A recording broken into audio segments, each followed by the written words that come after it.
What's up guys? I hope you are doing well. I am Veer. Welcome to Stellar Family. तो कैसे हो दोस्तों? मैं आशा करता हूँ शानदार तरीके से आप लोग अपनी लाइफ को एंजॉय कर रहे हो, अपनी सेहत, फैमिली और पढ़ाई का ध्यान काफी अच्छे से रख रहे हो।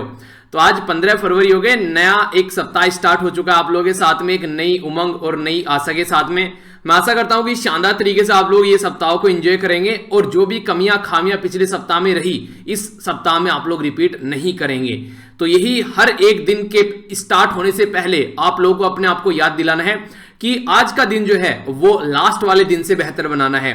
अगर ये छोटी सी चीज भी जिंदगी में इंप्लीमेंट करके ले गए तो डे बाय डे जो आप लोगों की लाइफ में इंप्रूवमेंट होगा, आप पड़ोसी भी देखकर आश्चर्यचकित हो जाएंगे। ठीक है, तो ये कोशिश करोगे अपनी लाइफ को इस तरीके से आप लोगों को चेंज करके चलना है कि छोटा छोटा तिनका जैसे नहीं चिड़िया तिनका उठा के घोंसला बना के ले जाती है, एक छोटी छोटी सी चीज डेली आप लोग अपनी लाइफ में चेंज करो और फिर आप लोग अपनी लाइफ में जो परिवर्तन देखोगे वो आप लोग के घर वाले भी देखकर ये दंग रह जाएंगे कि यार ये बच्चा कर क्या रहा है, आप लोगों से पूछने के लिए विवश हो जाएंगे। तो आप लोग देखिए डेली छोटी छोटी सी चेंज कोई भी अपनी लाइफ में करिए। और कल ही की वीडियो के नीचे एक हमारे ही फैमिली मेंबर के द्वारा एक कमेंट किया गया था, वो मुझे काफी इंटरेस्टिंग लगा। उसमें बोला गया वो अपना व्हाट्सएप स्टेटस अच्छा लगाते रहे, तुम अपनी लाइफ का स्टेटस अच्छा बनाने में लगे रहो। व्हाट्सएप का स्टेटस में लगाने में टाइम बर्बाद करने से अच्छा है कि उतना टाइम आप लोग कोशिश करो कि जिंदगी में प्रोडक्टिव चीजों में लगा लो, क्योंकि व्हाट्सएप का स्टेटस तो 2 दिन का है, 1 दिन का है, कितने टाइम रुकता है, 1 दिन 2 दिन जितने भी रुकता है चलिए, तो वो निकल जाएगा। ठीक है, पर लेकिन जो जिंदगी का स्टेटस है ना, जो एक बार सही तरीके से लगा लिया तो भाई साहब आखिरी सांस तक क्या मरने के बाद भी रहेगा कि वो था बंदा। तो ऐसा स्टेटस लगाओ ना कि परमानेंट हो जाए। क्यों व्हाट्सएप के स्टेटस के चक्कर में पड़े हुए हैं? तो छोड़ो फालतू के टाइम वेस्ट करना और ढंग के स्टेटस के ऊपर फोकस करो कि लाइफ जो है वो बिल्कुल चेंज हो जाए। तो आइए अपने दिन का आरंभ करते हैं एक अच्छे से क्विज के साथ में। शानदार क्विज है, आप लोगों को इसको अटेम्प्ट करना है, इसके बाद में वीडियो के अंदर इसका आंसर मिलेगा ही मिलेगा, पर उससे पहले आप लोग एक बार इसको प्रैक्टिस कर लीजिए। सबसे पहले बात की जा रही है क्वेश्चन के बारे में, यहाँ पर इंडिया और ऑस्ट्रेलिया के रिलेशन के बारे में बात की जा रही है, उसको आगे लेकर चलना है, वो भी इनोवेशन के फील्ड में। तो एक शब्द यूज किया गया यहाँ पर IACE, इसकी फुल फॉर्म आप लोगों को बतानी है। तो ये क्या है? इसमें अटल इनोवेशन मिशन हमारी कंट्री का और ऑस्ट्रेलियन जो नेशन साइंस एजेंसी है वो मिलकर यहां पर काम करेंगे। ठीक है, तो इसकी फुल फॉर्म आप लोगों को बतानी है। इंटरेस्टिंग क्वेश्चन बन जाएगा। और अगर आप लोगों को कुछ इंडिया और ऑस्ट्रेलिया के रिलेशन के बारे में लिखने के लिए भी आता है तो वहां पर भी आप लोग ये शब्द यूज कर लिया करो। ठीक है, काफी अच्छा रहता है। ओके, आगे यहां पर बात करते हैं। बात की जा रही है अभी रिसेंटली सेंट्रल गवर्नमेंट को डायरेक्ट किया गया एक एजेंसी के द्वारा कि वो प्रॉपर गाइडलाइन को इंप्लीमेंट करके चले। जब यहां पर जो स्क्राइब की फैसिलिटी प्रोवाइड कराई जाती है किसी पर्सन विद डिसेबिलिटी को रिटन एग्जाम में, मान लीजिए आप लोग सोचिए 1 मिनट के लिए, यूपीएससी का एग्जाम देना है मेंस। ठीक है, मेंस देने के लिए जाना है और उस टाइम पर हाथ में चोट लग गई, तो हाथ में चोट लग गई तो उसके लिए स्क्राइब यानी कि जो लेखक आप लोगों को मिलना चाहिए, तो उसके बारे में बात की जा रही है। पर लेकिन यहां पर एक बीमारी से रिलेटेड बात की जा रही है, तो उस बीमारी के बारे में बात करूंगा और 2-4 और बातें जो आप लोगों के लिए इंपॉर्टेंट है वो भी मैं आप लोगों को यहां पर बताऊंगा। आप लोगों ने एक नारा सुना होगा कि बच्चे 2 ही अच्छे, जिसको 3 बच्चे हो गए उसको दिक्कत हो जाएगी। तो ऐसी दिक्कत होने लगी अभी यहाँ पर रिसेंटली। अभी 2 म्युनिसिपल कॉर्पोरेशन वाले एरिया हैं जिनमें मेंबर को डिस्क्वालीफाई कर दिया गया है, क्योंकि वहां पर 2 चाइल्ड पॉलिसी फॉलो की जाती है।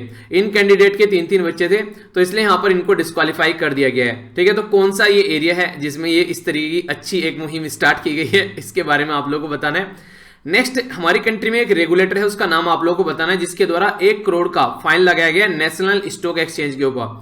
तो ये गलत तरीके से कुछ प्रैक्टिस फॉलो की जा रही थी इसके अंदर, तो उसके चलते यहां पर ये फाइन लगाया गया है। तो किसके द्वारा ये फाइन लगाया गया है, तो ये आप लोगों को बताना है। आप लोगों को पता है हमारी कंट्री में फार्मर यानी कि किसानों का प्रोटेस्ट चल रहा था, तो जो किसान जो है जो प्रोटेस्ट कर रहे थे उस टाइम पर जब यहाँ पर ट्विटर के थ्रू बहुत सारे लोग अपने प्रोटेस्ट को कंटिन्यू किए हुए थे, तो ट्विटर को गवर्नमेंट ने बोला लगभग 1200 के करीब अकाउंट को आप लोगों को यहाँ पर इनको सस्पेंड करना है। ट्विटर ने मना कर दिया, तो उस टाइम पर एक नया ऐप निकल कर आ रहा है न्यूज में, जिस पर बहुत सारी हमारी कंट्री की जो गवर्नमेंट की जो एजेंसीज हैं, डिपार्टमेंट, मिनिस्ट्रीज हैं, उन्होंने वहां पर अपने अकाउंट बनाने स्टार्ट कर दिए और बोला जा रहा है कि ये ट्विटर का अल्टरनेटिव है।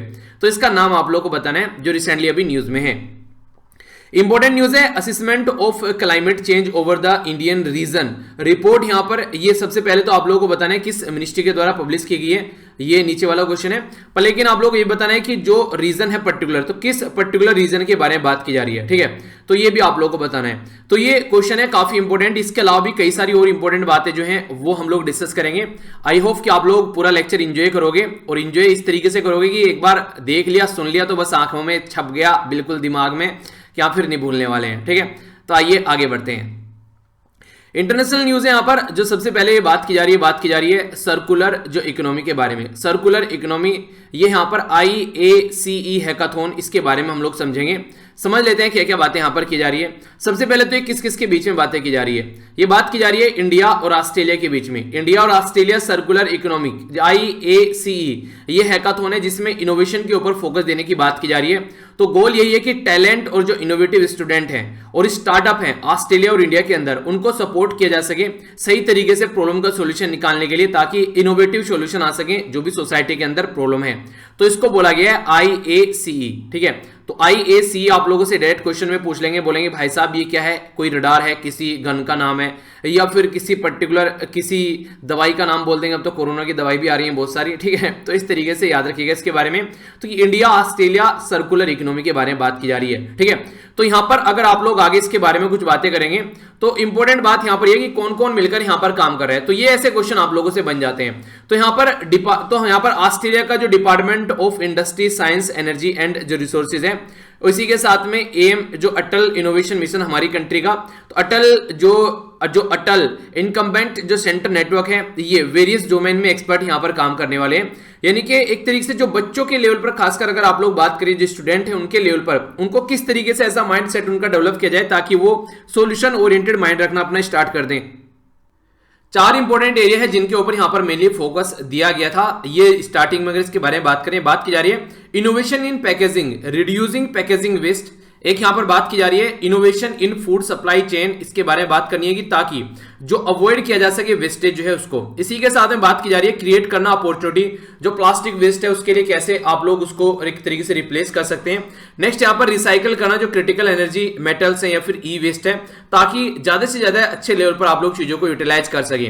देखिए हमारी कंट्री में अगर बात करें ना, लगभग ये माना जाता है कि 30 से 40% खाना हमारी कंट्री में बेकार हो जाता है। ठीक है, समझ रहे हैं आप लोग, 30 से 40% जो खाना हमारी कंट्री में बेकार हो जाता है, जो खासकर हमारी लापरवाही की वजह से। और हमारी कंट्री में लगभग आप लोग बोले तो वर्ल्ड में सबसे ज्यादा लोग लगभग आज के डेट में हमारी कंट्री में भूखे सोते हैं। तो एक साइड में हम लोग बर्बाद कर रहे हैं खाना और दूसरी साइड में हमारे लोग भूखे सो रहे हैं। तो ये क्या तरीका है? तो ये तो बिल्कुल एक तरीके से बदतमीजी हो गई ना, कि हाँ एक तरीके से जो चीज जहां तक पहुंचनी चाहिए वहां तक नहीं पहुंच रही है, वैसे बर्बाद कर रहे हैं और वैसे लोगों को मिल नहीं रहा है। तो उसके ऊपर फोकस देना काफी ज्यादा जरूरी है। पैकेजिंग को कैसे स्मार्ट बनाना है, जैसे कि अब की बार आप लोगों ने सुना होगा कि एप्पल फोन ने क्या किया, उसके अंदर से चार्जर निकाल दिया और पैकेजिंग को कम कर दिया और इन्वायरमेंट फ्रेंडली मटेरियल उसके अंदर यूज किया गया।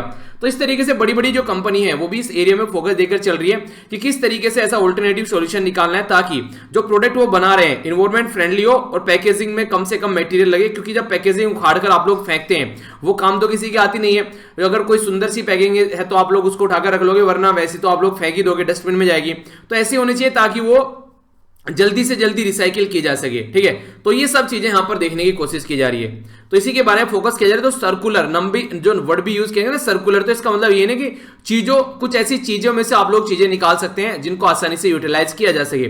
जैसे जो किताबें आप लोगों ने पढ़ी हैं, अगर आप लोगों को किताबें पढ़ने के बाद में आप लोगों को कंप्लीट हो गया आप लोगों की क्लास, नेक्स्ट क्लास में आप लोग चले गए तो किसी नीडी पर्सन को आप लोगों को किताबें दे दो कि जिसके पास में किताबें खरीदने के पैसे नहीं है। तो ऐसा नहीं है कि पैसों की हेल्प की जाती है इंसान की, और भी तरीके होते हैं हेल्प करने के लिए।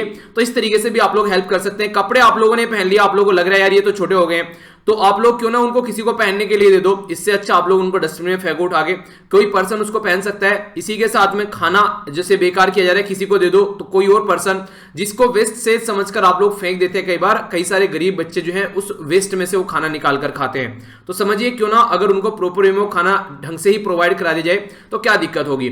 तो इस तरीके से वेस्ट मैनेजमेंट होना चाहिए, रीयूज पता होना चाहिए कैसे करना है प्रोडक्ट का, रिसाइकिल का पता होना चाहिए। और हम लोग को एक तरीके से सबसे जो बड़ी बात है वो है रेस्पॉन्सिबल। जब तक हम लोग अपने आप को रेस्पॉन्सिबल पर्सन नहीं बनाएंगे तब तक ये चीजें नहीं सुधरने वाली है। इसी के साथ में देखिए ये सारी चीजें हमारी, अगर आप लोग पुरानी चीजें उठाकर देखोगे, जैसे हमारी मम्मी है या फिर हमारी जो दादी हुआ करती थी, वो इन सब चीजों से ऐसे ही काम किया करते थे। जैसे कि पहले मान लीजिए कोई आप लोग की पैंट है, पेंट में से निकाल के एक थैला निकाल दिया, थैले में से निकाल के बाद में छन्ना निकाल दिया जिसमें रोटियां वगैरह लपेट रहे हैं। तो इस तरीके से बहुत सारी तकिया के कवर बन गए आगे चलकर।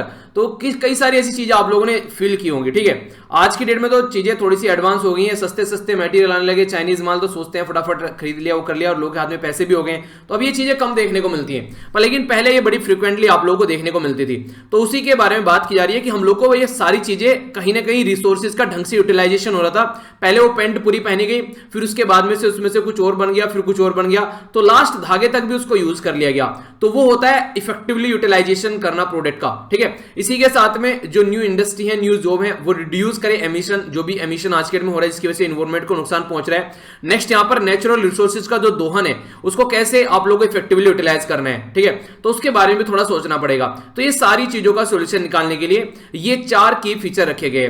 तो इनोवेशन इन पैकेजिंग में इनोवेशन होना चाहिए कि पैकेजिंग कैसे रिड्यूस करनी है आप लोगों को, ताकि वेस्ट जो है वो कम जनरेट हो। Innovation in food supply chain में, ताकि अवॉइड किया जा सके जो खराब हो रहा है। अपॉर्चुनिटी कैसे क्रिएट की जा सकती है प्लास्टिक वेस्ट को उठाकर, ये बात की जा रही है। और कैसे रिसाइकिल करना है क्रिटिकल एनर्जी जो मेटल या फिर ई वेस्ट होता है उसको। ई वेस्ट का मतलब होता है जो मोबाइल वगैरह या आप लोग या फिर कोई इलेक्ट्रॉनिक प्रोडक्ट आप लोग फेंक देते हैं, तो उसमें से जो वेस्ट निकल कर आता है, तो उसमें से कई सारे आइटम निकालकर उसको फिर से यूटिलाइज किया जा सकता है। तो उसके ऊपर फोकस देने की बात की जा रही है। तो इंपॉर्टेंट है, अगर कुछ लिखने के लिए भी आता है, कुछ सजेशन देने के लिए, तो वहां भी इनको यूज कर सकते हैं आप लोग, ठीक है। और बाकी ये 4 पॉइंट देकर आप लोगों को पूछ लेगा एग्जाम में कि इनमें से कौन सा यहां पर IACE का पार्ट नहीं है, ठीक है। तो ऐसा क्वेश्चन आप लोगों से बन जाएगा, तो आप लोगों को पता होना चाहिए। ओके, आइए आगे बढ़ते हैं। नेक्स्ट जो न्यूज है यहां पर, ये नेशन से रिलेटेड न्यूज है और खासकर आप लोगों के एग्जाम से रिलेटेड भी यहां पर न्यूज है। यहां पर जो बात की जा रही है पर्सन विद डिसेबिलिटी के बारे में। अभी रिसेंटली सुप्रीम कोर्ट के द्वारा सेंट्रल गवर्नमेंट को यह बोला गया है कि प्रॉपर गाइडलाइन होनी चाहिए आप लोगों के पास में। अगर कोई पर्टिकुलर पर्सन जो है वो डिसेबल है और वो राइटिंग प्रैक्टिस में सक्षम नहीं है, तो उसको स्क्राइब की फैसिलिटी प्रोवाइड कराई जाए, जिसको आप लोग लेखक बोलते हैं। कि आप लोगों ने सुना भी होगा कई बार, यार उससे लेखा नहीं गया, एक्सीडेंट हो गया था, उसको लेखक मिल गया। तो ये फैसिलिटी ये प्रोवाइड करानी चाहिए। तो सुप्रीम कोर्ट ने यहां पर गाइड किया है किसको, सेंट्रल गवर्नमेंट को। आखिर ये न्यूज क्यों निकल कर आ रही है, तो इसके बारे में समझने के लिए थोड़ा सा नेक्स्ट स्लाइड पर पहले आप लोगों को लेकर चलता हूं। अभी रिसेंटली यहां पर सुप्रीम कोर्ट के अंदर अगर बात करें, जो केस पहुंचा है कि एक पर्टिकुलर पर्सन को बीमारी जिसका नाम था फोकल डिस्टोनिया। फोकल डिस्टोनिया जो है यहां पर ये एक ऐसी बीमारी है जिसमें आप लोग की जो फिंगर है वो प्रॉपर वे में आप लोग की जो फिंगर है वो काम नहीं कर पाती है। हाथ में आप लोगों को प्रॉब्लम देखने को मिल जाती है। कई बार आप लोगों को जो बेसिकली इस तरह की प्रॉब्लम रहती है जो कि न्यूरोलॉजिकल जो डिसऑर्डर आप लोग बोलते हैं, न्यूरोलॉजिकल मूवमेंट डिसऑर्डर।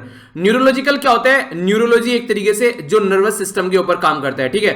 तो उसके बारे में जो नॉलेज रहती है, तो ये न्यूरोलॉजिकल डिसऑर्डर आप लोगों को देखने को मिलता है जिसको बोला गया फोकल डिस्टोनिया। अगर मैं आप लोग को पिक्चर दिखाऊं तो आप लोग देख पाएंगे उंगलियां हैं कुछ इस तरीके से हो जाती हैं कि वो टेढ़ी मेढ़ी उंगलियां इस तरीके से हो गई कि आप लोग ना तो पेन पकड़ पा रहे हैं, ना आप लोग ढंग से हाथ को अपना कर पा रहे हैं सही। तो इस तरीके का माहौल आप लोगों के हाथ का हो जाता है। तो ये इस तरीके का डिसऑर्डर हाथ में देखने को मिलता है। पर लेकिन अगर बात करें यहां पर, अगर आप लोग बात करें हमारी कंट्री में जो right of person with disability है 2016 में, जिसमें यहां पर ये एक्ट निकल कर आया, उसके हिसाब से अगर बात करें तो हमारी कंट्री में जो right of the person with disability है, यानी कि कोई अगर डिसेबल पर्सन है, कोई विकलांग है, कोई दिव्यांगन है, तो उनके बारे में अगर बात करें तो ये मानता है कि मिनिमम 40% डिसेबिलिटी होनी चाहिए, तभी आप लोगों को कोई इस तरीके से फायदा पहुंचेगा डिसेबिलिटी की कैटेगरी में। अब ये समझिए पूरी बॉडी तो सही है पर पर्टिकुलर पर्सन का हाथ काम नहीं कर रहा है, जिस हाथ से वो लिख रहा है, तो ये क्या फायदा रह गया फिर इस पर्टिकुलर जो फैसिलिटी का तो इस फैसिलिटी का कोई फायदा थोड़ी ना बचा। तो इसी के चलते यहां पर क्या हुआ, इस पर्टिकुलर जो पर्सन को जो सिविल सर्विसेज एग्जाम के लिए जो यूनियन पब्लिक सर्विस कमीशन के द्वारा कंडक्ट कराया था 2018 में, तो इसको जो भी था यहां पर जो स्क्राइब देने से इसको मना कर दिया, ठीक है। तो उसी के चलते यहां पर प्रॉपर गाइडलाइन नहीं थी। यूपीएससी ने बोला कि यहां पर कैसे प्रोवाइड करा दें, क्योंकि definition of the person with disability जो यहां पर है उसके अंडर में ये ऐसा कुछ आता ही नहीं है, और बिना रूल और रेगुलेशन के हम लोग ये काम नहीं कर सकते हैं। तो इसलिए सुप्रीम कोर्ट ने बोला, यूपीएससी को तो कुछ बोलेगा नहीं क्योंकि जितना रूल और रेगुलेशन है यूपीएससी तो उसके हिसाब से काम कर रही है। अब सुप्रीम कोर्ट ने सेंट्रल गवर्नमेंट को बोला कि इसके ऊपर काम करो कि कैसे इसका सोल्यूशन निकाला जा सकता है, ठीक है। अगर पर्टिकुलर पर्सन जो है इस तरीके से अगर हाथ में कोई दिक्कत हो जाती है, कोई मसल में दिक्कत हो जाती है, तो कोई ऐसा कॉन्ट्रैक्शन हो जाता है मसल का, तो अगर कोई ऐसा न्यूरोलॉजिकल डिसऑर्डर अगर देखने को मिलता है जिसकी वजह से ऐसी कोई कंडीशन बन जाती है, तो उसका क्या सॉल्यूशन है। तो उसके चलते यहां पर सेंट्रल गवर्नमेंट को कोई ना कोई प्रॉपर गाइडलाइन फ्रेमवर्क लाना पड़ेगा।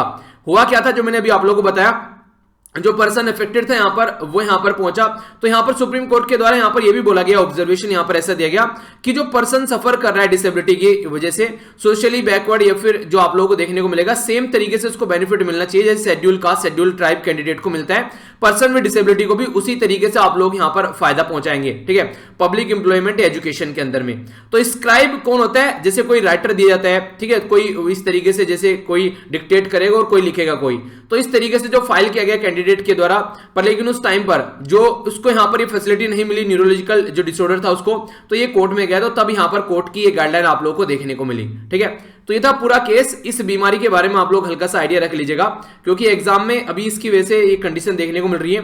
तो ये क्या है कि न्यूरोलॉजिकल मूवमेंट डिसऑर्डर आप लोगों को देखने को मिलता है। वन फिंगर भी आप लोगों की कई बार ही हो जाती है, और बाकी ये आप लोगों को पता ही होना चाहिए कि 40% डिसेबिलिटी वाला जो केस है। ठीक है, तो ये कुछ इंपॉर्टेंट पॉइंट है। ठीक है, आगे बढ़ता हूं। ये इंटरेस्टिंग न्यूज है, हालांकि जो मैंने आप लोगों को स्टार्टिंग में बताई थी, ये राज्य से रिलेटेड न्यूज है, और जो न्यूज निकल कर आ रही है, कहां से निकल कर आ रही है? ये निकल कर आ रही है गुजरात से। गुजरात में जो वडोदरा और जो राजकोट दो म्युनिसिपल कॉर्पोरेशन, यहां पर वडोदरा राजकोट जो म्युनिसिपल कॉर्पोरेशन है, यहां पर क्या किया गया, 2 चाइल्ड पॉलिसी के चलते यहां पर अभी कंडीशन ये देखने को मिली कि डिस्क्वालीफाई कर दिया मेंबर को। गुजरात आप लोग एग्जैक्ट लोकेशन यहां पर देख सकते हैं, इधर ऊपर हो गया राजस्थान टच कर रहा है बॉर्डर को, इधर आएंगे तो मध्य प्रदेश टच कर रहा है, थोड़ा सा नीचे आएंगे तो महाराष्ट्र टच कर रहा है। तो अगर आप लोगों से कोई पूछे कि गुजरात को कितने राज्य टच करते हैं हमारी कंट्री के, तो गुजरात को 3 राज्य टच करते हैं। क्या इंटरनेशनल बाउंड्री टच करती है? जी हाँ, पाकिस्तान के साथ में गुजरात की इंटरनेशनल बाउंड्री टच करती है, तो कोई कंफ्यूजन नहीं रखना। अब बात करते हैं, हुआ क्या है? हुआ यह कि जो वडोदरा और राजकोट है जो है यहां पर गुजरात के अंदर 2 चाइल्ड पॉलिसी वहां पर इंप्लीमेंट की गई। अब नॉमिनेशन अगर किसी को भरना है तो उनका नॉमिनेशन कैंसिल कर दिया गया जिसके 3 बच्चे हैं, तो ये काफी इंपॉर्टेंट है। यहां पर 2005 में गुजरात गवर्नमेंट के द्वारा अमेंडमेंट किया गया गुजरात लोकल अथॉरिटी एक्ट के अंदर में, उसके चलते इनके द्वारा प्रिवेंट किया गया कि 2 से ज्यादा अगर किसी के बच्चे हैं काउंसलर म्युनिसिपैलिटी या म्युनिसिपल कॉर्पोरेशन के अंदर में, तो उनको अलाउ नहीं किया जाएगा। ठीक है, तो ये एक इंपॉर्टेंट फैक्टर जो याद रखना है। अगर आप लोगों से पूछूं मैं इसके बारे में कि आप लोग इसके बारे में क्या सोचते हैं, तो आप लोगों का क्या आइडिया है, अच्छा हुआ या फिर गलत हुआ? आप लोग इसके बारे में क्या राय रखते हैं? आप लोग अपनी राय बताएगा यहाँ पर। तो गुजरात जो प्रोविंशियल म्युनिसिपल कॉर्पोरेशन एक्ट 1949 और गुजरात जो पंचायत एक्ट है, तो उसके हिसाब से यहाँ पर प्रोविजन में चेंज किया गया। बेसिकली यहां पर एक तरीके से स्टेबलाइज करने की बात की जा रही है जो ग्रोइंग पॉपुलेशन है, क्योंकि नॉर्मल लोगों तो बोल देते हैं कि यार पॉपुलेशन बढ़ रही है, पॉपुलेशन बढ़ रही है। अगर जो इलेक्शन में जिनको हम लोग वोट देते हैं वही लोग चीजों को फॉलो करना स्टार्ट कर दें, तो कितनी जल्दी सिचुएशन सुधर जाएगी। एक इंपॉर्टेंट मुद्दा यहां पर यह भी है, साथ ही साथ में मेरे हिसाब से एक चीज और हो जानी चाहिए थी कि जितने भी गवर्नमेंट ऑफिशियल हैं और जितने भी member of parliament, member of legislative assembly या फिर कोई भी ऐसी किसी पर्टिकुलर पोस्ट पर है जो कि इलेक्शन के थ्रू चुनकर जा रहे हैं, उन सबके बच्चे जो हैं वो गवर्नमेंट स्कूल में पढ़ेंगे। ये और एक बार हो जाए तो रातों रातों आप लोग गवर्नमेंट स्कूल की हालत देखना कैसे सुधर जाएगी। और दूसरा ये बोल दे कि सब जो इलाज करवाएंगे वो गवर्नमेंट हॉस्पिटल में करवाएंगे। ये 2 चीजें अगर सुधर जाएं तो जितने भी ये गवर्नमेंट के जो इंस्टीट्यूशन है जिनको बोलते हैं ना सर्विस अच्छी नहीं है, सर्विस अच्छी नहीं है, रातों रात इनकी सर्विस न सुधर जाए तो आप लोग मुझे बता देना। ठीक है, आप लोग ये क्या राय है, आप लोग अपनी राय भी बता सकते हैं। आइए अब इकोनॉमी के बारे में बात करते हैं, और थोड़ा सा एक अलग तरीके यहाँ पर ये आप लोगों को न्यूज देखने को मिलेगी इकोनॉमी के बारे में। ये जो बात की जा रही है, ये बात की जा रही है नेशनल स्टॉक एक्सचेंज के बारे में। आप लोगों ने सुना होगा स्टॉक एक्सचेंज के जो भाव हैं बढ़ गए, काफी ज्यादा घट गए। तो जैसे जैसे ये ऊपर नीचे जाते हैं तो कईयों लोगों को नुकसान और कईयों को मुनाफे होते हुए हाथ से नजर आते हैं। तो इसको जो रेगुलेट करती है हमारी कंट्री में उसको बोलते हैं सेबी। देखिए जिस तरीके से आप लोगों ने घर में देखा होगा ना, मम्मी पापा पूरे घर को रेगुलेट करते हैं। मम्मी जो है घर का पोर्शन बेसिकली कैसे कैसे क्या होना है, क्या बनना है, वो सारी चीजें। पापा जो है बाकी बाहर वाली चीजें जो क्या लाना है क्या नहीं करना है, तो पूरा रेगुलेशन होता है। ठीक है, तो इसी तरीके से जो स्टॉक एक्सचेंजर्स को जो रेगुलेट करने वाली बॉडी है उसको बोलते हैं SEBI, security and exchange board of India, SEBI बोलते हैं उसको। तो सेबी के द्वारा पेनल्टी लगा दी गई है 1 करोड़ की, किसके ऊपर? नेशनल स्टॉक एक्सचेंज के ऊपर, जहां पर आप लोग ये सारी दुनियादारी देखते हैं। ये जो बेसिकली जो एनएससी जिसको आप लोग बोलते हैं शॉर्ट फॉर्म में, यहां पर हुआ क्या? अभी यहां पर बोला गया कि 3 ईयर ये इन्वेस्टिगेशन से पता चला है कि को लोकेशन केसेस देखने को मिले। आप लोग इसको समझने के लिए थोड़ा सा मैं आप लोगों को एक वैसा उदाहरण देता हूं। जैसे मान लीजिए मैंने एक टेस्ट कंडक्ट कराया, ठीक है, मान लीजिए मैंने एक टेस्ट कंडक्ट कराया और वो टेस्ट कंडक्ट कराने के टाइम पर कुछ मेरे फेवरेट बच्चे थे, उन बच्चों को मैंने क्या किया, लगभग 40% पेपर मैंने उनको बता दिया कि ऐसा है 40% पेपर जो है ये वाले क्वेश्चन आने वाले हैं। ठीक है, और ये वाले क्वेश्चन आप लोग तैयार जरूर कर लीजिएगा। बाकी का जो है वो आप लोग देख लेना 60%। और वो बच्चे जिनको कुछ भी नहीं पता है उनके लिए तो 100 के 100 क्वेश्चन नहीं है, तो आप लोगों के पास में 40% जो है वो एक्स्ट्रा मार्क्स लाने का फायदा होगा। अब ये समझिए, ये जो 40% जो 5-7 बच्चे एक्स्ट्रा लेकर आएंगे और बाकी 10-5% भी अगर ये पढ़े होंगे तो ये आसानी से एग्जाम में अच्छे मार्क्स लेकर आ जाएंगे। ठीक है, तो कूदे फिरेंगे कि हाँ हम लोगों ने बहुत अच्छा काम कर दिया, पर लेकिन रियलिटी में क्या हुआ, घपला चल रहा था। ठीक है, रियलिटी में क्या हुआ, स्कैम हो रहा है पीछे, कि इस तरीके से एग्जाम जो बच्चों को जो है ऑलरेडी क्वेश्चन दे दिए गए हैं। तो इस तरीके से कुछ लोगों को अगर पता चल जाए पहले से ही कि क्या ऊपर शेयर जाने वाले हैं, क्या नीचे शेयर जाने वाला है, अगर किसी को इसके बारे में पहले ही पता चल जाए तो आप लोग सोचिए कंडीशन क्या होगी। कंडीशन फिर ये होगी कि इस तरीके से इंसान जो है वो पहले से ही जहां पर उसको लगेगा यार यहां से नुकसान होगा वहां से पैसा हटाएगा, जहां पर लगेगा उसको प्रॉफिट होगा वहां पर पैसा लगाएगा, तो वो वाली कंडीशन आप लोगों को देखने को मिलेगी। तो वो वाली सिचुएशन यहां पर देखने को मिली। तो इसी के चलते जो एनएससी यानी कि नेशनल जो स्टॉक एक्सचेंज है उसमें यहां पर ये जो कुछ ब्रोकर थे उनको प्रेफरेंशियल ट्रीटमेंट दिया गया। ठीक है, उनको ये फैसिलिटी प्रोवाइड कराएगी, अर्ली लॉगिन उनको मिल जा रहा है, उनको जो डार्क फाइबर है उसको उसके अंदर उनको फैसिलिटी मिल जा रही है, अलाउ कर दिया जा रहा है अंदर ही अंदर चीजों को एक्सेस करने के लिए उनको। तो ये कई सारी चीजें देखने को मिली, जिससे क्या हुआ उनको काफी ज्यादा करोड़ों का फायदा होता है। और जब ऐसी कंडीशन अगर चलती रहती है तो सामने वाले को बहुत ज्यादा ह्यूज फायदा इससे देखने को मिलता है। अब जो ये फायदा करवा रहा है तो उसको भी कुछ ना कुछ फायदा देखने को मिलता होगा। तो उसी के चलते यहां पर कुछ जो ब्रोकर थे जिनको फायदा दिखा काफी लंबे समय तक, एक एल्गोरिदम भी होती है। एल्गोरिदम का मतलब आप लोगों को समझा दो थोड़ा सा, जो शब्द यूज किया गया है इसमें क्या होता है बेसिकली। मान लीजिए आज के दिन में यूट्यूब पर आप लोगों ने मेरी वीडियो देखी, ठीक है, अब आप लोग चाहे मेरे चैनल को, जो ये चैनल है सेलेबी फैमिली का, इसको आप लोग सब्सक्राइब करें चाहे ना करें, आप लोगों को वो रिकमेंडेशन में वीडियो आ जाएगी जैसे नई वीडियो में अपलोड करूंगा। तो ये एल्गोरिदम है, ये समझते हैं कि आप लोग जो है ये ऐसी चीजें देखना चाहते हैं। आप लोग सॉन्ग देखना स्टार्ट कर दीजिए, जोक देखना स्टार्ट कर दीजिए, या कोई भी ऐसी वीडियो देखना स्टार्ट कर दीजिए, रिकमेंडेशन में ऐसी ही वीडियो आप लोग को आना स्टार्ट हो जाएंगी। इसलिए कई बार जो है मम्मी पापा पकड़ लेते हैं कि आजकल बच्चा क्या देख रहा है, रिकमेंडेशन में कुछ और ही दिख रहा है। ठीक है, तो इसलिए कोशिश करो कि अच्छे से चीजें, अच्छी चीजें देखो, फालतू की चीजें मत देखो, क्योंकि फालतू की चीजें देखोगे तो और ज्यादा फालतू की चीजें दिमाग में भरने के लिए ये सारे प्लेटफॉर्म तैयार मिलेंगे आप लोगों को। अच्छी चीजें देखोगे तो अच्छी चीजें आप लोगों के दिमाग में पहुंचेगी सारी। तो ये एल्गोरिदम होती है कि हाँ चीजों को एक बार समझ लेना कि इसको ये चाहिए, इसको वही चीजें प्रोवाइड कराओ।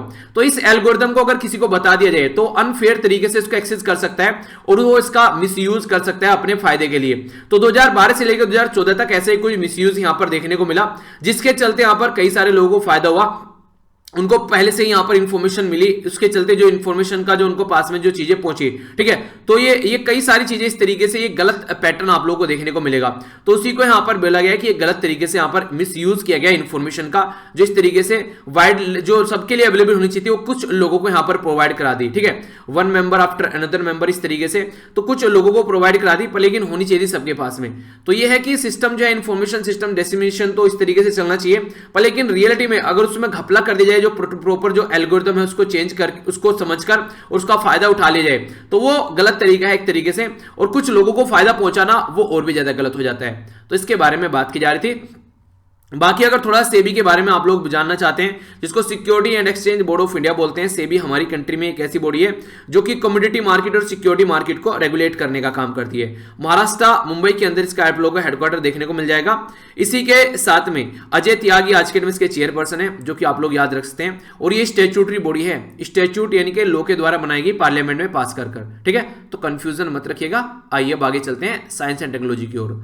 तो साइंस एंड टेक्नोलॉजी में क्या है आज, तो ये साइंस एंड टेक्नोलॉजी में इंटरेस्टिंग है। यहाँ पर कू ऐप को ऑल्टरनेटिव बोला जा रहा है ट्विटर का, यानी कि जो ट्विटर आप लोग यूज कर रहे हैं, बोला जा रहा है कि ट्विटर की जगह कू ऐप आप लोग यूज कर सकते हैं, क्योंकि हमारी कंट्री में सेंट्रल गवर्नमेंट और ट्विटर के बीच में रस्साकसी हो गई। ट्विटर को बोला सेंट्रल गवर्नमेंट ने कि 1200 के करीब अकाउंट को सस्पेंड कर दो। ट्विटर ने मना कर दिया, कुछ को सस्पेंड किया और फिर से उनको रिस्टोर कर दिया। ट्विटर ने बोला कि हम लोग ऐसा नहीं कर सकते, क्योंकि बहुत सारे यहां पर फार्मर के प्रोटेस्ट को सपोर्ट कर रहे थे। तो बोला गया कि ये मिस इन्फॉर्मेशन और जो यहां पर एक तरीके से प्रोवोकेशन वाले कंटेंट यहां पर देखने को मिल रहे हैं, लोगों को उकसाने वाले, भड़काऊ वाली चीजें। तो इसके चलते सारी चीजें देखने को मिली।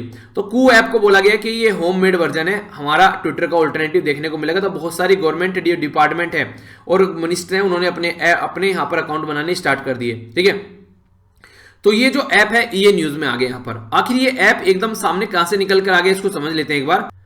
सबसे पहले तो ये क्वेश्चन आप लोगों से बन जाएगा, ये जो ऐप है किसके द्वारा बनाया गया। तो ये माइक्रो ब्लॉगिंग जो साइट है, यहां पर ये को फाउंडर कौन है इसके एंटरप्रेन्योर, तो यहां पर एप्रिमिये राधाकृष्णन एंड मयंक विद्वत। ठीक है, तो ये यहां पर इनके द्वारा ये बनाया गया है। ठीक है, तो ये आप लोगों से क्वेश्चन बन सकता है, 2 पर्सनैलिटी है यहाँ पर ये, तो इनका नाम आप लोग याद रख सकते हैं। अगर बात करें यहाँ पर जो राधा कृष्ण है वो फाउंडर हैं ऑनलाइन कैब बुकिंग सर्विस के, जो कि टैक्सी फोर श्योर थी, आगे चलकर वो किसके द्वारा वो खरीद ली गई, ओला के द्वारा वो खरीद ली गई थी।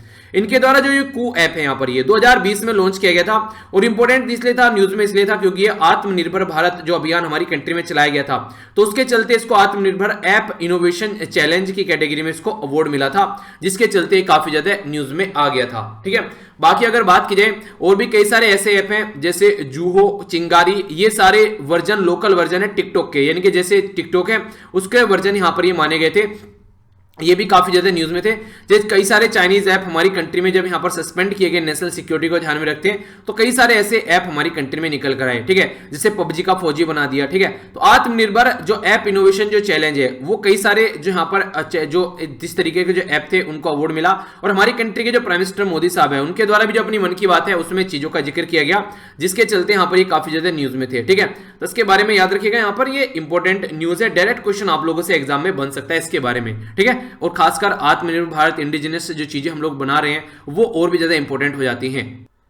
नेक्स्ट इंपॉर्टेंट जो न्यूज है यहाँ पर ये सर्वे और रिपोर्ट के बारे में बात कर रहा है, और ये जो बात यहां से निकल कर आ रही है यार, ये हिमालयन का जो बेसिकली हिंदकुश वाला रीजन है। ठीक है, उसके चलते जो यहाँ पर assessment of climate change over the Indian reason ये यहाँ पर अभी तैयार की गई है, जो कि बात की जा रही है कि अभी रिसेंटली जो स्नोफॉल है ओवर हायर जो रीजन के हिमालय पर जो हायर रीजन वाला है हिंदकुश हिमालयन रीजन जो है वहां पर काफी लार्ज स्केल पर जो माउंटेन जो रेंज है यहाँ पर इंक्रीजिंगली रिसेंटली अभी आप लोगों को देखने को मिलेगा, ये जो ग्लेशियर वाला रीजन है यहाँ पर स्नोफॉल जो है वो बढ़ रही है। ठीक है, तो यहाँ पर कुछ ये पर्टिकुलर जो रीजन रिसेंट डिकेड पे यहाँ पर जो पर्टिकुलर रीजन में यहाँ पर ये ग्लेशियर श्रिंक हो रहे हैं बेसिकली। ठीक है, एक तरीके से आप लोग समझ सकते हैं कि फंडा क्या है कि बर्फ तो बढ़ते हुए जा रहे हैं, और यहां पर इस पर्टिकुलर रीजन में जो ग्लेशियर है वो आप लोगों को कम होते हुए नजर आएंगे। रीजन क्या है? रीजन ये है जैसे मान लीजिए जो भी बर्फ पड़ी और टेम्परेचर बढ़ने की वजह से कई बार क्या होता है वो पिघल जाती है, तो एक कंडीशन देखने को मिलते हैं। जैसे कि अभी अलकनंदा रिवर के अंदर आप लोग यहाँ पर मैसिव जो फ्लड ब्रस्ट देखने को मिला,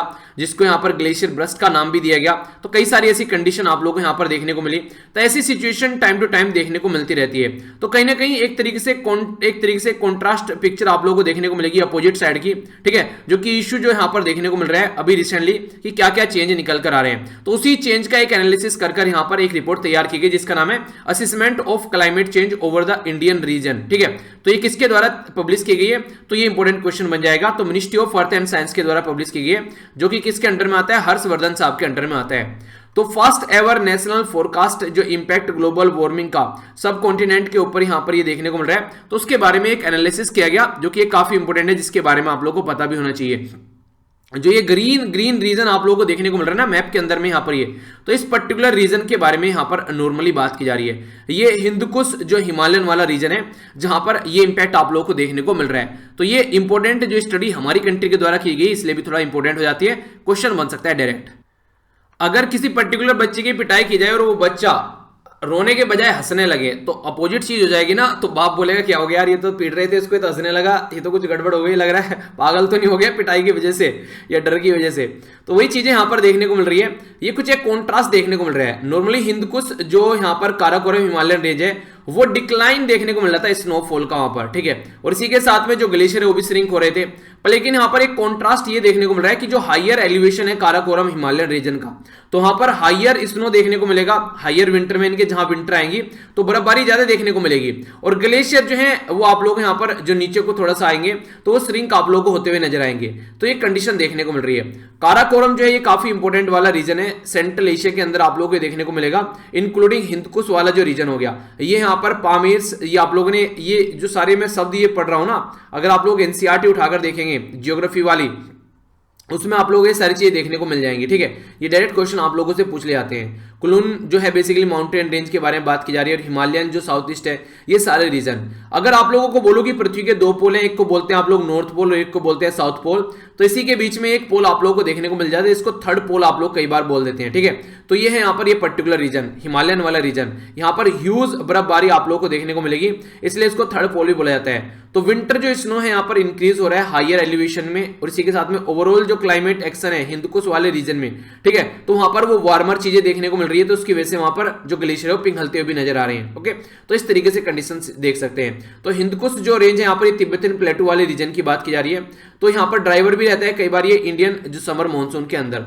ये मैंने अभी आप लोगों को बताया कि हिंदकुश जो हिमालयन वाला रीजन है, इसमें कौन कौन कवर किया जाता है, तो हिमालयन, बांग्लादेश, ये भूटान, चाइना, इंडिया, इसी के साथ में Kyrgyzstan, Mongolia, Myanmar, Nepal, Pakistan, Tajikistan, Uzbekistan, तो ये सारा रीजन आप लोगों को देखने को मिलेगा। ठीक है, 5 मिलियन स्क्वायर किलोमीटर की बेसिकली बात की जा रही है, और इसको थर्ड पोल भी बोला जाता है। नॉर्थ और साउथ पोल के अलावा जो तीसरा पोल है ये वाला रीजन है, तो इसलिए ये भी एक इंपॉर्टेंट क्वेश्चन आप लोगों से बन जाता है। ओके, आगे बढ़ते हैं। एग्रीकल्चर के बारे में बात की जा रही है। देखिए, अगर चीजें हमको नेचुरली मिल जाती हैं तो वो ज्यादा अच्छा रहता है, पर लेकिन जब उसमें कुछ ना कुछ गड़बड़ कर हम लोग कोई चीजें निकालते हैं तो उसका नुकसान भी आप लोगों को देखने को मिलेगा। ठीक है, तो यहां पर कुछ ऐसी बातें अब की जा रही है इस पर्टिकुलर न्यूज के अंदर में। बोला जा रहा है एक्सेसिव यूज ऑफ फर्टिलाइजर, जो फर्टिलाइजर है, जो इनके जो उर्वरक है, उसका इतना ज्यादा यूज किया जा रहा है आज के दिन में हमारे खेतों में, जिसकी वजह से बहुत बुरी जो कंडीशन आप लोगों को देखने को मिल जाती है। जो उर्वरक के बारे में अगर आप लोग बात करें तो आप लोग यहाँ पर इसको देख सकते हैं। ये इसमें देखिए, जैसे जैसे उर्वरक आप लोग मिलाते हैं तो कैसे कैसे कहां कहां पर वो पहुंचता है। आप लोग यहां पर देखिए, पृथ्वी के अंदर आप लोग इसको डालेंगे तो ऐसे ऐसे वो अलग अलग जगह पर आप लोगों को पहुंचता हुआ नजर आएगा। तो जब एक्सेसिव जो यूज होता है, फिर इससे जिसे उर्वरक डाला आप लोगों ने, पहुंच गया पेड़ को पहुंचा, पेड़ से फिर जो फल फ्रूट्स बने, जो भी बने, वो अगर घास हुआ, चारा हुआ तो वो जानवरों ने खा लिया, फल फ्रूट बने तो आपने खा लिए, जानवरों से फिर दूध लिया, फिर आप लोगों ने खा लिया। तो एक तरीके से इनडायरेक्ट वे में घूम फिर कर कुछ ना कुछ माइन्यूट कंटेंट जो है उसका, वो हमारी बॉडी के अंदर भी आता है। तो बहुत सारी स्किन की प्रॉब्लम आज के में, कैंसर हो रहे हैं, आंखों की प्रॉब्लम, स्किन दुनियादारी जो आप लोगों को देखने को मिल रही है, ये इसका भी एक बहुत बड़ा रीजन बोला जाता है। जब इन्वेस्टिगेशन की गई यहाँ पर all India coordination research project के द्वारा, तो यहाँ पर लॉन्ग टर्म जो फर्टिलाइजर जो एक्सपीरियंस है वो काफी खतरनाक देखने को मिलता है। कई लार्ज स्केल पर जो नाइट्रोजनस जो फर्टिलाइजर हम लोग जो यूज करते हैं, ये काफी ज्यादा जो डिटरेटेड कंडीशन कर देता है। जो क्रॉप की प्रोडक्टिविटी है वो तो चलिए बढ़ जाती है, पर लेकिन रियलिटी में एग्जैक्टली जो कंडीशन होते हैं, जो केमिकल मिल जाता है पूरे उसके अंदर, वो काफी ज्यादा नुकसान पहुंचाता है। और हमारी कंट्री में रिसेंटली अभी बोला गया है, ये सारे जो यूज किए जाते हैं अलग अलग तरीके से, जैसे यहाँ पर सिंगल सुपर फास्फेट हो गया, या फिर ये डाई अमोनियम फास्फेट हो गया, तो कई सारे फर्टिलाइजर के नाम दिए जा रहे हैं। कहीं खरीफ में किस तरीके से यूज किए जा रहे हैं, तो लार्ज स्केल पर जब ये यूज किए जाते हैं तो ये काफी ज्यादा नुकसान पहुंचाते हैं। तो उसी के बारे में बताया गया है। तो जितना कम हो सके तो उतना कम यहाँ पर बेसिकली इनको बनाना चाहिए, पर लेकिन कंडीशन जो है वो काफी ज्यादा खतरनाक है, और खुद भी खाया जा रहा है ये जहर आज के डेट में। और एक तरीके से कंडीशन देखिए, आज के डेट में बहुत सारे लोग ऐसे हैं जो समझदार हैं, अपने घर पर अपना जो खेत है उसको क्या करते हैं, एक कुछ खेत ऐसा रख लेते हैं जिसमें अपने लिए कुछ कम से कम फल फ्रूट सब्जी उगा लेते हैं, और बेचने के लिए उसको ऐसा कर लिया कि हाँ मार्केट में इसको बेच दिया जाए। ठीक है, तो अब बहुत सारे लोग ऐसे हैं जो अपने लिए भी नहीं कर रहे हैं, उसी में अपना कर रहे हैं, उसी में दूसरा कर रहे हैं, तो उससे और ज्यादा नुकसान देखने को मिलता है। तो ये जमीन को भी नुकसान पहुंचाता है और आपको तो नुकसान पहुंचाता ही पहुंचाता है। National mission on soil health card जो हमारी कंट्री में ये गवर्नमेंट ऑफ इंडिया के द्वारा तैयार किए गए थे, ताकि जो सोयल यानी कि जो मिट्टी है उसकी जो उर्वरक क्षमता है उसको चेक किया जा सके, ताकि फर्टिलाइजर कितना यूज करना है किसान उसको समझ सके। ऐसा नहीं कि बस इतना तो फर्टिलाइजर डालना ही डालना है, ऐसा नहीं होना चाहिए। ठीक है, इसी के साथ में जो ऑर्गेनिक फार्मिंग है उसके बारे में बात की जा रही है। ये बात की जा रही है हमारी कंट्री में परंपरागत जो कृषि विकास योजना, जिसको PKVY आप लोगों ने बोला, और मिशन ऑर्गेनिक जो value chain development for north east जो रीजन है, तो ये सारी जो चीजें देखने को मिली, ये काफी एक बड़ा यहाँ पर इसमें बोला गया कि इनको आगे लेकर चलना है ताकि सिचुएशन को सुधारा जा सके। ये इसीलिए यहाँ पर लाई गई थी। तो अभी यहाँ पर बेहतर तरीके से ट्रेनिंग की जा रही है, समझाया जा रहा है चीजों को। Indian council of agriculture research के द्वारा भी, कृषि विज्ञान जो केंद्र के द्वारा भी, एग्रीकल्चर यूनिवर्सिटी के द्वारा भी, ताकि जो खाद वगैरह है उनको खेतों में कम डाला जाए, क्योंकि उसका नुकसान जो है वो काफी ज्यादा है। ऐसा नुकसान है कि जिसको हम लोग भरपाई नहीं कर पाएंगे अगर कंटिन्यूअस इतना लार्ज स्केल पर फर्टिलाइजर यूज करते रहे तो। और किसान को भी देखिए यार, उनकी भी कोई गलती नहीं है, उनको इतनी ज्यादा मेहनत करनी पड़ती है और उसके चलते जैसे तैसे लेकर जिंदगी चल पाती है। तो उसका ये रहता है कि जल्दी से जल्दी उससे कुछ प्रॉफिट अच्छा खासा आ जाए, तो यही एक मुद्दा रहता है दिमाग में। ठीक है, तो इसके चलते कुछ ना कुछ ऑल्टरनेटिव इसका करना चाहिए, या तो प्रोडक्ट का प्राइस अच्छा खासा मिले, यहाँ पर जो गवर्नमेंट चीजों को ढंग से करे। तो कई सारी ऐसे मुद्दे हैं, चलिए जो भी है। फिर आप बोलोगे सर, कई सारे ऐसे कमेंट करने लगे, सर आप तो किसानों को ही सपोर्ट करते रहते हो यार अन्नदाता को सपोर्ट करो, और क्या करना है। सपोर्ट करने वाली बात नहीं थी, गवर्नमेंट भी गलत नहीं करेगी कि हाँ गलत कर रही है, पर लेकिन हाँ एक बैलेंस बन के चलते रहना चाहिए। जो जितनी मेहनत कर रहा है उसको उतनी लागत मिलनी चाहिए। कई बार आप लोगों ने देखा होगा किसानों ने टमाटर ऐसे कैसे छोड़ दिए मंडी में, उनको लगा कि यार खेत से यहाँ तक लाने में जितना कॉस्ट लग गया, ले जाने में उतना कॉस्ट लगेगा, उतना मार्केट में उनको प्राइस नहीं मिल रहा है। ठीक है, तो वो सारी दिक्कतें काफ़ी खतरनाक हैं। ये सारे प्रॉब्लम है बहुत बड़ी बड़ी, कुछ ना कुछ रिफॉर्म लाकर सुधारनी पड़ेगी। अब कहाँ बैलेंस बनेगा तो वो देखिएगा। गगनयान के बारे में बात की जा रही है। गगनयान, गगन में भेजा गया यान हमारी कंट्री के द्वारा, इसके लिए तैयारी की जा रही है। ह्यूमन स्पेस फ्लाइट है यहाँ पर गगनयान हमारी कंट्री की। तो इसके चलते बोला जा रहा है कि सेकंड जो अनमैन्ड मिशन है ये 2022-23 में प्लान किया गया है। इसके लिए हमारी कंट्री में 10,000 करोड़ रुपए दिए गए हैं गगनयान मिशन के लिए, जिसमें 3 मेंबर यहाँ पर स्पेस में जाने वाले हैं। 5 to 7 डेज जो है 2022 में यहाँ पर जाएंगे। तो ये यहाँ पर हमारी कंट्री की जो 75वीं आजादी की सालगिरह सेलिब्रेट करेंगे, उसके उपलक्ष्य में भी ये मिशन है। फर्स्ट अनमैन्ड मिशन जो है यहाँ पर प्लान किया गया दिसंबर 2021 में, ठीक है, जिसके चलते यहाँ पर हालांकि ये डिले होती हुई चीजें नजर आ रही है कोविड-19 के चलते, वरना अब तक चीजें जो है वो सही डायरेक्शन में चलती हुई नजर आ रही थी। गगनयान मिशन जो है ये किसका है? ये हमारी कंट्री की इसरो का है, इनके Indian space and research organisation. Total मिलाकर 3 मेंबर भेजे जाएंगे, जो 3 मेंबर में से वो टोटल मिलाकर 3 मेंबर तो मैंने बता दिया। इसके चलते 3 फ्लाइट भी आप लोगों को देखने को मिलेगी। 2 अनमैन्ड फ्लाइट होगी और 1 ह्यूमन स्पेस फ्लाइट होगी, यानी कि 2 तो वो होगी जो चेक किएगी। मैंने बोला ना कि एक तो भेजी जाएगी यहाँ पर अभी जो 2021 के दिसंबर में और एक 22 में, उसके बाद में फिर तीसरी में फ्लाइट में लोग जाएंगे उसको चेक करने के लिए। बेसिकली 2 बार ऐसे किया जा रहा है कि पहले चेक कर लिया कि हाँ सही सिचुएशन है, सही तरीके से हम लोग यूज कर पा रहे हैं चीजों को या नहीं। तो जो गगनयान सिस्टम मॉड्यूल है यहाँ पर ये ऑर्बिटर मॉड्यूल आप लोगों को देखने को मिलेगा। 3 इंडियन एस्ट्रोनॉट जो है इंक्लूडिंग 1 वुमेन वहां पर जाएगी। तो ये काफी इंपॉर्टेंट है। जो बेसिकली जो सर्किल अर्थ है यहाँ पर, जो लो अर्थ ऑर्बिट है यहाँ पर, एल्टीट्यूड लगभग 300 से लेके 400 किलोमीटर तक आप लोगों को देखने को मिलेंगे और 5 से 7 दिन तक यहाँ पर रहने वाले हैं। जीएसएलवी जो यहाँ पर आप लोगों को देखने को मिलेगा, जो व्हीकल है वो यहाँ पर यूज किया जाएगा। ये काफी इंपॉर्टेंट है, जो आप लोग इसके बारे में याद रखिए। इसको बाहुबली भी के नाम से भी जाना जाता है, जो कि नॉर्मली चंद्रयान के लिए भी यूज किया गया था, ठीक है। तो जीएसएलवी की फुल फॉर्म क्या है वो आप लोग बताइए, ठीक है। इनोवेशन मत करने लगना, एसएलवी ग्रेट एसएलवी। एक बच्चे के द्वारा एक दिन बोला गया सर ग्रेट एसएलवी, सही है। ग्रेट तो तब होगे जब सिलेक्शन अच्छे से पढ़ाई करो, जब सिलेक्शन होता है तब ग्रेट बनोगे, ठीक है, तभी तो आगे कुछ कर पाएंगे अच्छे से।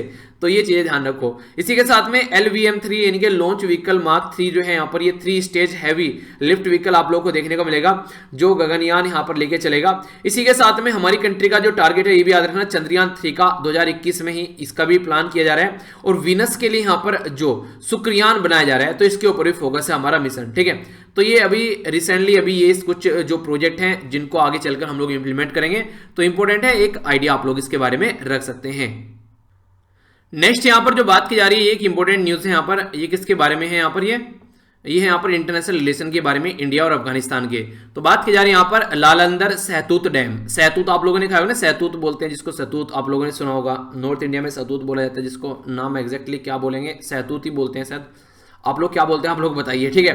अभी MOU देखने को मिला था यहाँ पर, ये हमारी कंट्री और अफगानिस्तान के बीच में, तो उसी से रिलेटेड है। तो एक्सटर्नल अफेयर मिनिस्टर जयशंकर साहब और जो फॉरेन जो मिनिस्टर हैं ये है हनीफ आतमर, ठीक है। तो ये इनके द्वारा यहाँ पर बेसिकली इनकी प्रेजेंस में यहाँ पर ये चीज़ देखने को मिली। हमारी कंट्री के जो प्राइम मिनिस्टर मोदी साहब हैं और जो अशरफ गनी हैं, उनके द्वारा मिलकर चीज़ों को आगे चलाया गया था। तो उसी के चलते यहाँ पर जो प्रोजेक्ट है, ये न्यू डेवलपमेंट पार्टनरशिप का पार्ट है इंडिया और अफगानिस्तान के बीच में।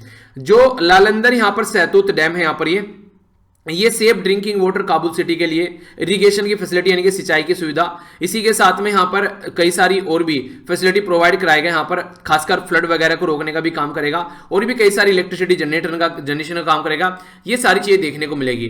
तो यहाँ पर क्या आप लोगों को लगे कि ये पहला डैम है? नहीं, इससे पहले ऑलरेडी जो सलमा डैम है, जिसको इंडिया अफगानिस्तान फ्रेंडशिप डैम का नाम भी दिया गया, वो 2016 में हम लोगों के द्वारा इनोग्रेट किया गया था। ये सेकंड डैम है जो आप लोगों से कोई पूछे अगर यहाँ पर, ये ठीक है, तो क्वेश्चन बन जाए तो कंफ्यूज मत होइएगा। तो इंडिया हेल्प कर रहा है अफगानिस्तान के अंदर में, ओके। बाकी आगे सिचुएशन क्या बनती है, तालिबान आते हैं और वो सब चीजें वो बाद में देखने को मिलेगी, फिलहाल याद रखना। आगे बात करते हैं यहाँ पर आर्ट एंड कल्चर के बारे में। तो आर्ट एंड कल्चर के बारे में क्या इंटरेस्टिंग न्यूज है यहाँ पर बात की जा रही है। यहाँ पर ये है कोच राज बोंगिस, ठीक है। तो ये क्या है, बेसिकली यूनियन होम मिनिस्टर जो हमारी कंट्री के अमित शाह हैं, उनके द्वारा विजिट किया गया आसाम और वेस्ट बंगाल के अंदर में। तो उनके द्वारा एड्रेस किया गया यहाँ पर जो असेंबली में जो बेसिकली इलेक्शन की रैली को। तो यहाँ पर ये राज्य के अंदर यहाँ पर कूच राज बंगीज आप लोग को देखने को मिलेंगे। तो यहाँ पर ये जो कम्युनिटी है, ये काफी लार्ज स्केल पर जो बेसिकली कामता जो किंगडम था उसको कंप्राइज करती थी आसाम वेस्ट बंगाल की जो एडजॉइनिंग टेरिटरी है, तो वहां पर ये देखने को मिलती थी। ये जो कम्युनिटी है आज के डेट में अगर आप लोग बात करें तो बांग्लादेश के अंदर, वेस्ट बंगाल के अंदर और इंडिया में नॉर्थ ईस्ट के अंदर भी आप लोग को देखने को मिलेगी। आफ्टर जो इंडिपेंडेंट प्राइमरली ये यहाँ पर कूच बिहार जो पार्ट है वेस्ट बंगाल का, वहां पर आप लोग को देखने को मिलती है। ये जो कम्युनिटी है यहाँ पर आसाम, मेघालय, वेस्ट बंगाल, बिहार, बांग्लादेश, नेपाल और पार्ट ऑफ भूटान, 33 लाख के करीब वेस्ट बंगाल के अंदर आप लोगों को ये देखने को मिलेंगे। काफी लार्ज पॉपुलेशन है, तो काफी इंपॉर्टेंट है। क्वेश्चन आप लोगों से कई बार पर्टिकुलर कम्युनिटी के बारे में पूछ लिया जाता है, ठीक है। तो ये था आज का डिस्कशन। आई होप कि आप लोगों ने इसको अच्छे से एंजॉय किया होगा। तो कैसी लगी है फनी सी वीडियो। तो आइए अब देख लेते हैं क्या क्या हम लोगों ने डिस्कस किया। इसके बाद में क्विज होगा जो कि आंसर आप लोगों को देना है। तो सबसे पहले तो ध्यान रखिए यार अच्छे से, और अपने दिन को अच्छे से यूटिलाइज करते रहिए। तो सबसे पहले हम लोगों ने इंटरनेशनल न्यूज़ देखा, जिसमें डिटेल में सर्कुलर इकोनॉमी के बारे में समझा, कई सारी बातें। नेशनल न्यूज़ में पर्सन विद डिसेबिलिटी और यूपीएससी की वो सारी चीज़ें और बीमारी के बारे में समझा। टू चाइल्ड पॉलिसी के बारे में कुछ बातें जानी। नेशनल स्टॉक एक्सचेंज के बारे में कुछ बातें समझी। साइंस एंड टेक में को ऐप और क्या क्या चीज़ें हैं वो सारी चीज़ें समझी। सर्वे में हिंद को हिमालय वाले रीजन के बारे में कुछ बातें जानी। नेक्स्ट हम लोगों ने यहाँ पर फूड एंड एग्रीकल्चर के बारे में, एक्सेसिव यूज ऑफ फर्टिलाइजर के बारे में कुछ बातें समझी। स्पेस के बारे में, गगनयान और ये सारी बातें हम लोगों ने समझी। इंटरनेशनल रिलेशन इंडिया और अफगानिस्तान के बारे में हम लोगों ने जाना। और आर्ट एंड कल्चर में एक पर्टिकुलर कम्युनिटी के बारे में हम लोगों ने जाना, ठीक है। आइए अब आप लोगों के सामने क्वेश्चन, इनको अटेम्प्ट कीजिए। IACE की फुल फॉर्म बताइए। किसके द्वारा डायरेक्ट किया गया सेंट्रल गवर्नमेंट को एस्क्राइब पॉलिसी के लिए प्रॉपर वे में? कौन सी म्युनिसिपैलिटी में यहाँ पर डिस्क्वालीफाई कर दिया टू चाइल्ड पॉलिसी को लेकर? किसके द्वारा NSC पर 1 करोड़ का फाइन लगाया गया है? नेक्स्ट यहाँ पर क्या अल्टरनेटिव खोला जा रहा है ट्विटर का, ये बताना है।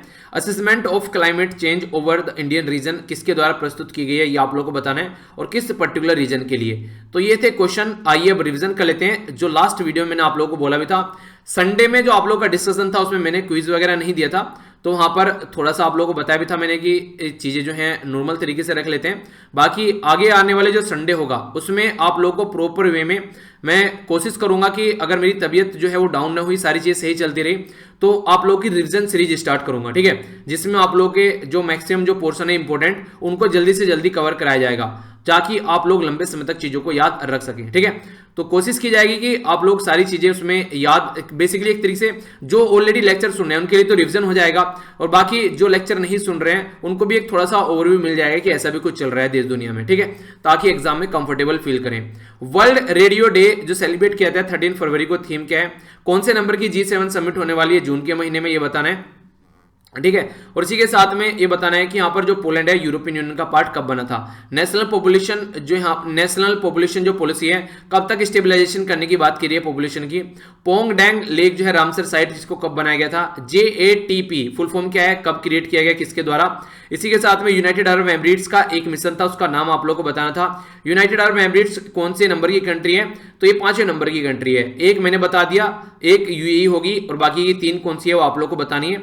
यूनियन एग्रीकल्चर मिनिस्ट्री के द्वारा सेंट्रल रिसर्च इंस्टीट्यूट सोयाबीन कहां पर लगाने की बात की गई, ये बताना था। कौन सी कंट्री जो है हमारी कंट्री के साथ में हार्डवेयर के साथ में डील करना चाहती है, मिलिट्री हार्डवेयर, तो ये भी आप लोगों से क्वेश्चन पूछा था। आंसर देख लेते हैं। देखिए यहाँ पर आप लोग अपना स्कोर जरूर मैच किया कीजिए, ठीक है। थीम क्या है यहाँ पर, न्यू वर्ल्ड न्यू रेडियो, ये थीम है। 47th G7 की मीटिंग आप लोगों को देखने को मिल रही है। ये 2004 में पोलैंड के द्वारा ज्वाइन किया गया था यहाँ पर यूरोपियन यूनियन को। अभी यूरोपियन यूनियन में कितने मेंबर हैं आज के डेट में, जो यूके के बाहर निकलने के बाद में।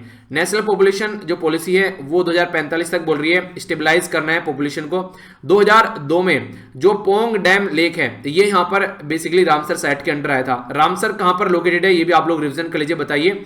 ज्वाइंट एडवांस जो टेक्नोलॉजी प्रोग्राम है JATP APJ Abdul Kalam sir के द्वारा 1983 में स्टार्ट किया गया था। होप प्रोब मिशन के बारे में आप लोग याद रख सकते हैं।